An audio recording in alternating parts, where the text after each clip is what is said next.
తాకట్టులో ఉన్న బంగారం అమ్మాలనుకునే వారి ఇన్ఫర్మేషన్ ఇస్తే దాని వాల్యుయేషన్ బట్టి మీకు కమిషన్ కూడా ఇస్తుంది గోల్డ్ హబ్. హాయ్ హలో నమస్తే, వెల్కమ్ టు మనం టీవీ. నేను దుర్గా. టీడీపీ నేత బూరగడ్డ వేదవ్యాస్ గారు తనకి టికెట్ రాకపోవడంతో తీవ్ర మనస్తాపానికి గురయ్యారు. ఒక్కసారిగా కుప్పకూలిపోయారు. మనందరికీ తెలిసిందే, టీడీపీ జనసేన కూటమి ఈ రోజు తొలి అభ్యర్థుల లిస్ట్ అయితే రిలీజ్ చేయడం జరిగింది. అయితే ఆయన పెడన నుంచి టికెట్ ఆశించారు. ఖచ్చితంగా ఈసారి పెడన నుంచి తను పోటీ చేయబోతున్నట్లుగా కూడా అందరికీ సమాచారం అందించారు.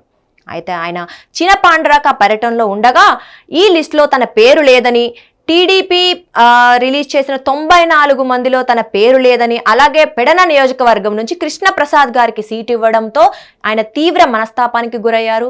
అభిమానులతో మాట్లాడుతూ ఉండగానే ఒక్కసారిగా కుప్పకూలిపోవడం జరిగింది. అయితే వెంటనే అభిమానులు ఆయన్ని చినపాండ్రాక పిహెచ్సికి తరలించారు. అయితే ఇప్పుడు బాగానే ఉన్నప్పటికీ ఆయన టికెట్ రాలేదని తీవ్రంగా బాధపడుతున్నట్లుగా కూడా తెలుస్తుంది. ఈయన వేదవ్యాస్ గారు 2014లో వైసీపీ నుంచి పోటీ చేశారు. కానీ అప్పుడు ఆయన గెలవలేదు, ఓటమి చవి చూడటం జరిగింది. తర్వాత 2016లో ఆయన టీడీపీ పంచన చేరారు. అప్పటి నుంచి టీడీపీలోనే కొనసాగుతూ ఉన్నారు. అన్ని కార్యక్రమాల్లో పార్టిసిపేట్ చేస్తూనే ఉన్నారు. అయితే ఆయనకి 2019లో కూడా టీడీపీ టికెట్ అయితే ఇవ్వలేదు. కనీసం ఈసారైనా ఖచ్చితంగా ఇస్తారని ఆయన ఆశ వ్యక్తం చేశారు. హామీ కూడా ఇచ్చారు అని అయితే ఆయన చెప్తున్నారు. సో అందుకని ఆయన ఈసారి కూడా టికెట్ రాకపోవడంతో తీవ్ర మనస్తాపానికి గురైనట్లుగా తెలుస్తుంది.